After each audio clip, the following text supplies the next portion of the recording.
అదే RTV app వార్తల్ని క్షణాల్లో చదివే అవకాశం ఉంటుంది. ఒక న్యూస్ పేపర్, ఒక టెలివిజన్ ఛానల్ మీ చేతుల్లో ఎప్పుడూ ఉంటాయి. శునకం కుటుంబంలో సభ్యులుగా ఉంటాయి, అత్యంత విశ్వాసంగా నమ్మకంగా ఉంటాయి. యజమాని కొరకే, ఆ కుటుంబం కొరకే ప్రాణత్యాగం చేయడానికైనా సిద్ధంగా ఉంటుంది అని మరోసారి నిరూపితమైంది. కరీంనగర్ జిల్లా మానకొండ్రు మండలం వెగురుపల్లికి చెందినటువంటి పున్నం మల్లయ్య గత 6 సంవత్సరాల నుంచి శునకాన్ని పెంచుకుంటున్నారు. ఆలన పాలన చూస్తున్నారు. వారి కుటుంబ సభ్యులుగా మిగిలిపోయింది ఆ శునకం. అయితే ఇటీవల కాలంలో ఆ ఇంటికి వచ్చే వాళ్ళపైన దాడి చేస్తుంది అని చెప్పి శునకాన్ని వదిలించుకోవాలన్న ఫిర్యాదు చేయడంతో దాదాపు 70 కిలోమీటర్ల దూరం అటవీ ప్రాంతంలో కారులో తీసుకెళ్ళి వదిలేశారు ఆ శునకాన్ని. 5 రోజుల ప్రయాణం తర్వాత దాని గ్రహణ శక్తితోని మళ్ళీ యజమాని ఇంటికి చేరింది.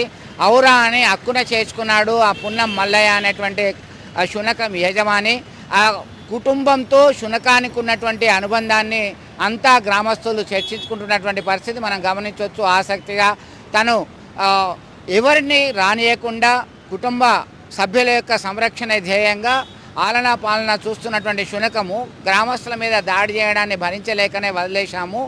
కాబట్టి అయినప్పటికీ అది దాదాపు 70 కిలోమీటర్ల దూరం వెళ్ళాక కూడా తన గమ్యస్థానానికి చేరుకుంది అంటే దాని యొక్క గ్రహణ శక్తి, దాని యొక్క విశ్వాసము, దాని యొక్క నమ్మకం అనేది మరొకసారి నిరూపించబడింది అని చెప్పి చర్చించుకుంటున్నటువంటి పరిస్థితి మనం గమనించవచ్చు. మరిన్ని వీడియోస్ కోసం ఛానల్ ని సబ్స్క్రైబ్ చేయండి. లేటెస్ట్ అప్డేట్స్ కోసం వాట్సాప్ ఛానల్ ని ఫాలో చేయండి. అండ్ లింక్ డిస్క్రిప్షన్ లో ఉంది.